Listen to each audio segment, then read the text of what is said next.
금요 기도회, 오늘 하나님이 우리에게 주신 말씀 우리 함께 나누도록 하겠습니다.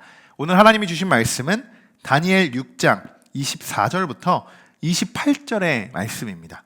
살아남는 방법이라는 제목으로 말씀이 전해질 텐데요, 우리 24절부터 28절까지 우리 한 목소리로 함께 말씀을 읽어보도록 하겠습니다. 왕이 말하여 다니엘을 참소한 사람들을 끌어오게 하고 그들의 처자들과 함께 사자굴에 던져넣게 하였더니 그들이 굴 바닥에 닿기도 전에 사자들이 곧 그들을 움켜서 그 뼈까지도 부서뜨렸더라. 이에 다리오 왕이 온 땅에 있는 모든 백성과 나라들과 언어가 다른 모든 사람들에게 조서를 내려 이르되 원하건대 너희에게 큰 평강이 있을지어다. 내가 이제 조서를 내리노라.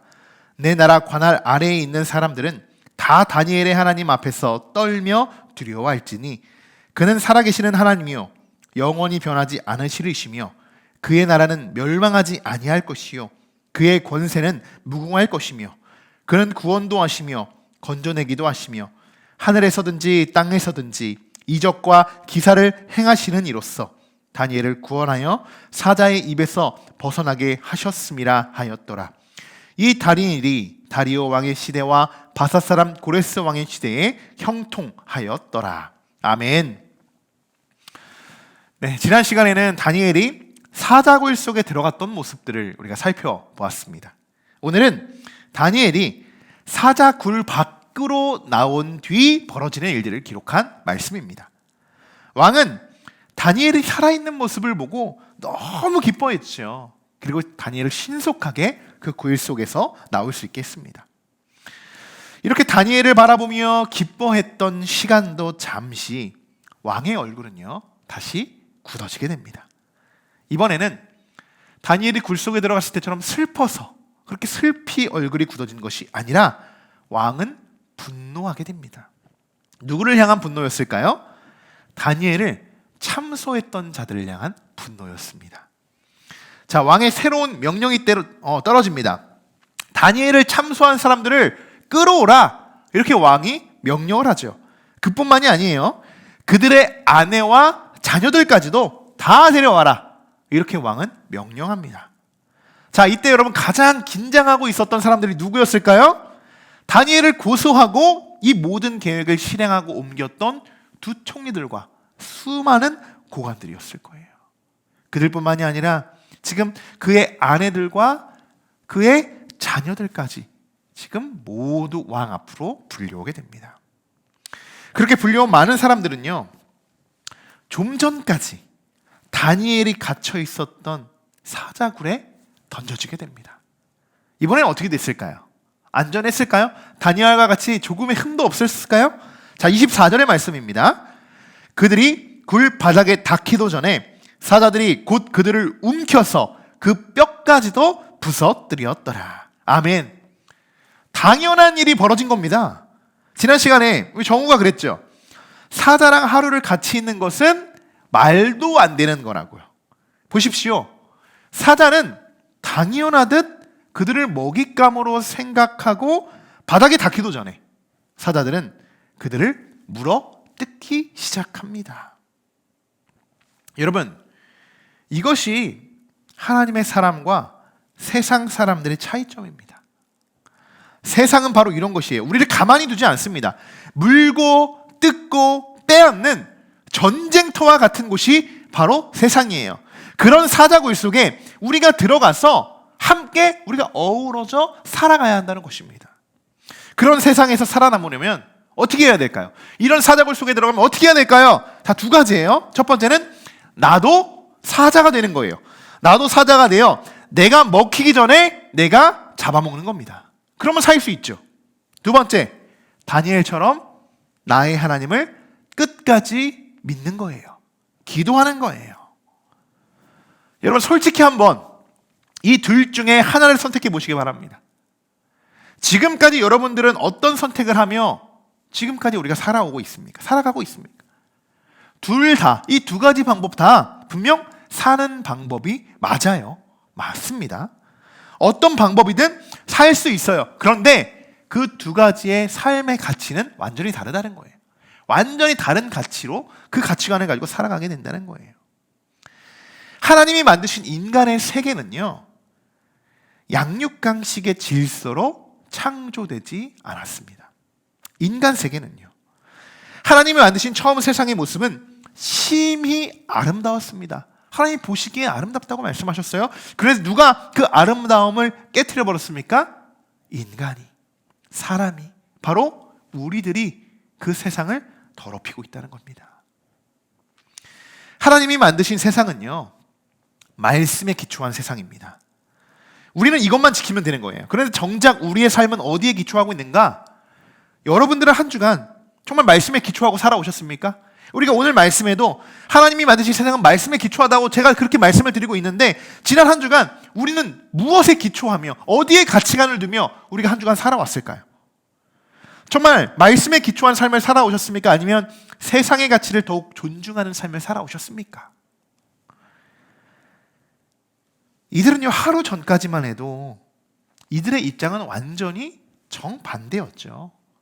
다니엘은 사자굴 속에, 총리들과 고관들은 축제 현장에 있었습니다. 이제는 우리가 어느 편에 서서 어떤 삶을 어떻게 살아가고 있느냐에 따라서요, 다니엘과 같이 사자굴에서 아무 흠도 없이 우리가 살아 돌아올 수도 있고요, 흔적도 없이 사자의 먹잇감이 되어 우리가 사라질 수 있다는 거, 여러분 그 사실 꼭 기억하셔야 됩니다. 어디에 가치관을 두고 살아가느냐에 따라서 그 결과가 분명히 나눠진다는 거예요. 다리오 왕은 이제 다시 나라를 재정비하며 모든 백성들에게 다시 새롭게 조서를 내립니다. 26절에 이렇게 시작하고 있습니다. 내가 이제 조서를 내리노라. 내 나라 관할 아래에 있는 사람들은 다 다니엘의 하나님 앞에서 떨며 두려워할지니. 아멘. 쉽게 말씀을 드리면 이 나라의 서열을 한 방에 정리시켜 주는 거예요. 이제부터 우리나라는 누구의 건의 앞에 복종하라는 겁니까? 하나님 앞에. 하나님 앞에 복종하라는 거예요. 절대 복종하라는 거예요. 너희들이 내 관할 아래에 있다면 이제부터는 나보다도 하나님을 두려워하는 자로서 그렇게 살아가야 한다라고 지금 다리오 왕이 모든 백성들에게 공식적인 입장을 이 조서에 도장을 찍어 발표하고 있다는 겁니다. 그러면서 다리오 왕은 하나님이 어떠한 분이신지를 그들에게 소개하고 있어요. 26절, 27절 말씀입니다. 그는 살아계시는 하나님이시요 영원히 변하지 않으실 이시며 그의 나라는 멸망하지 아니할 것이요 그의 권세는 무궁할 것이며 그는 구원도 하시며 건져내기도 하시며 하늘에서든지 땅에서든지 이적과 기사를 행하시는 이로써 다니엘을 구원하여 사자의 입에서 벗어나게 하셨음이라 하였더라. 아멘. 여러분 지금 보시는 이 내용이요, 다리오 왕이 모든 백성들에게 새롭게 내리는 조서의 내용이라는 겁니다. 조서의 내용을 보시면 어떻습니까? 이것이 뭔가 좀 조서라고 하기보다는, 왕의 명령이라고 하기보다는 고백과 같이 들리지 않으십니까? 다리오 왕이 다니엘처럼 하나님만을 열심히 섬겼던 왕이었나? 뭐 그렇지 않았나? 사실 우리는 그것을 정확히는 알 수 없어요. 그러나 분명한 것은요, 그는 하나님이 살아 역사하신다는 그 사실만큼은 분명히 알았던 왕이었던 것 같습니다. 여러분 한낱 이방 나라의 왕도요, 하나님을 이렇게 고백하고 있어요. 하나님은 이렇게 살아계시다고 고백하고 있어요. 그런데 하나님의 자녀라는 우리들은요, 하나님을 어떻게 고백하고 있을까요? 하나님 어떻게 고백하고 있습니까? 살아계시는 하나님, 영원 불변하신 하나님, 그의 나라와 그의 권세가 무궁하며 우리를 구원하시기도 건져내시기도 하는 분, 하늘에서나 땅에서나 이적과 기사를 행하시는 분, 지금 내가, 지금 여러분이, 지금 우리가 믿고 있는 하나님이 그러한 하나님이 맞으십니까? 맞으십니까? 우리 모두 아멘으로 화답되어지기를 주님의 이름으로 간절히 축원합니다. 자, 마지막으로 28절의 말씀 함께 읽어보겠습니다. 이 다니엘이 다리오 왕의 시대와 바사 사람 고레스 왕의 시대에 형통하였더라. 아멘. 이렇게 메대 사람 다리오 왕의 시대가 끝마쳐지게 되고 이제 본격적으로 바사 페르시아의 시대가 시작됨을 알리게 됩니다.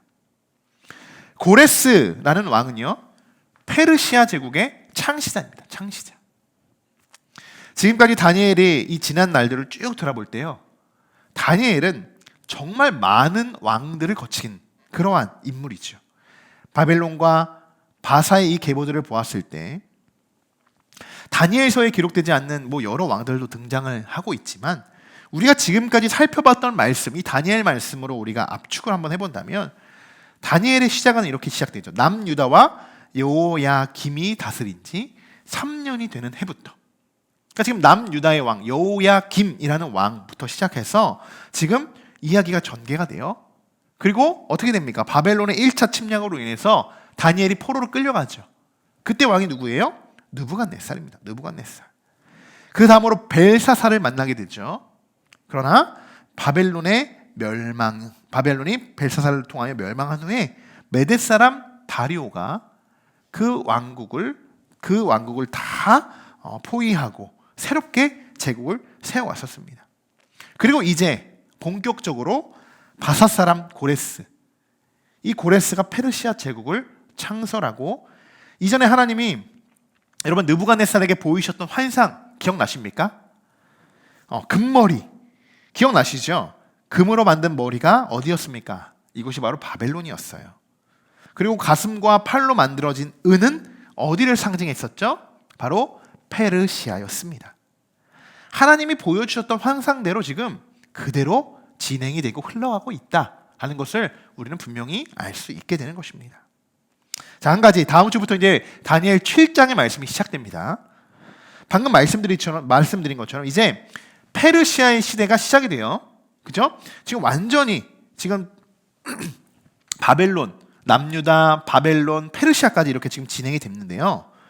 7장에서 바로 페르시아의 그 분위기, 그 상황으로 넘어가는 것이 아니다라는 것을 여러분 유념하시고, 이제 왕의 이름을 보면서 여러분이 다니엘서를 여러분 쭉 읽어 나가셔야 됩니다. 그러면서 왕의 이름 보면 이제 아시잖아요. 벨사살 그러면 언제적 왕이었구나. 느부갓네살 그러면 어느 때 왕이었구나. 다리오 그러면 어느 때 왕이었구나. 여러분 이제 이것이 여러분의 머릿속에 어느 정도 정리가 되셔야 됩니다. 그러면서 이 왕이 나왔구나. 그러면 이거는 과거의 이야기구나. 이 왕이구나. 그러면 앞으로 이런 일들이 일어나겠구나 라는 것을 여러분 알고 그것을 이해하고 꼭 시대적 상황을 염두하시면서 시대적 상황을 고려하시면서 말씀을 읽어주셔야 한다라는 것입니다. 자, 이제 오늘 여기서 말씀을 마치려고 합니다. 오늘 말씀 속에서도 하나님이 우리들에게 정말 많은 깨달음을 허락하셨습니다. 오늘도 하나님이 주신 말씀을 붙잡으시고 여러분 마음을 정말 계속적으로 두드리고 있는 말씀이 있다면 그 말씀이 어떤 말씀인지 여러분 마음속에 품으시고 잡으시고 마음판을 새기시기 바랍니다. 그 말씀을 가지고 지금부터 여러분들이 기도하시는 겁니다. 하나님, 지금 나에게 왜 이 말씀을 주셨습니까?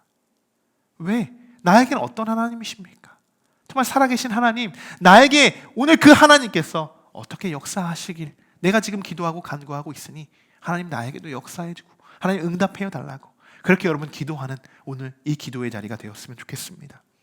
오늘 하나님이 주신 말씀 붙잡으시고 하나님의 말씀 앞에 기초하여 기도하시는 여러분들이 되시기를 주님의 이름으로 간절히 축원합니다.